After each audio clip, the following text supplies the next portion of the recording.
국정감사 중에 예. 야당 당사에 검찰이 침탈하는 일은 뭐 헌정사에도 있지 않았고 예전에 YH 사건처럼 예. 이렇게 침탈하듯이 검찰이 갑작스럽게 들이닥치는 일도 있지 않았던 이 상황에서 야당 지금의 대표로서 예. 있는 그 좀 심경을 좀 표현한 것이라고 저는 생각이 들고요. 예. 윤석열 대통령이 말로는 협치를 처음부터 외쳤지만 예. 그것이 전혀 의사가 없다라는 것이 명백히 드러나고 있거든요. 예. 결국 행동으로 보여줘야 되는데 오히려 문재인 전 대통령 주변에 대한 예. 감사원과 검찰의 수사와 감사, 이재명 대표와 야당 당사까지 침탈하는 이 모습 속에서 예.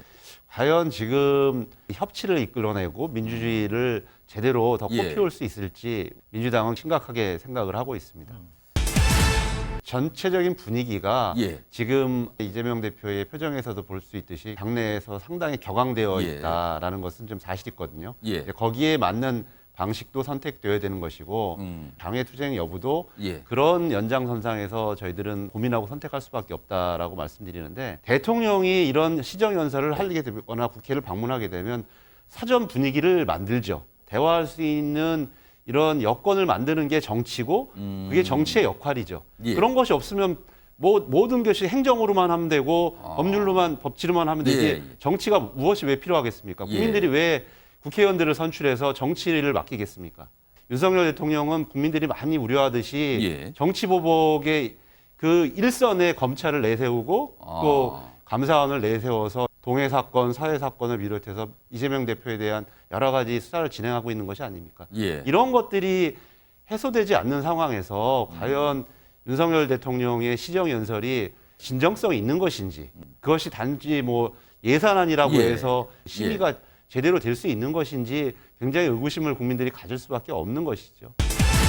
지금의 새로 만든 로고가 용산 대통령실 청사를 표상화했다고 하는데 예. 용산 대통령실 청사 자체가 예. 굉장히 권위주의적인 그 건물 디자인으로 유명합니다. 그러니까 예. 어떤 분들은 사회주의 국가에서 있었던 스타일들 건물이라고 해서 별로 좋은 건물 디자인이 아니거든요. 물론 이 로고를 만드신 분의 의도도 중요하겠지만 결국 이것을 받아들이는 국민들이나 다수 대중의 생각은 뭘까? 지금까지 많은 언론에 나와 있는 것은 윤석열 대통령이 검찰 수사하지 말고 정치하라는 얘기가 대다수거든요. 여든 야든 예. 특히 최근에는 이 보수 성향의 우리 언론에서도 그런 부분이 여러 가지 질타를 사설에서부터 예. 많이 있었지 않습니까? 그런 부분을 생각한다면 예. 왜 정청래 의원의 저 문제 제기가 국민들한테 굉장히 납득하게 받아들여지는지를 다시 한번 좀 깨달아야 될 것 같습니다.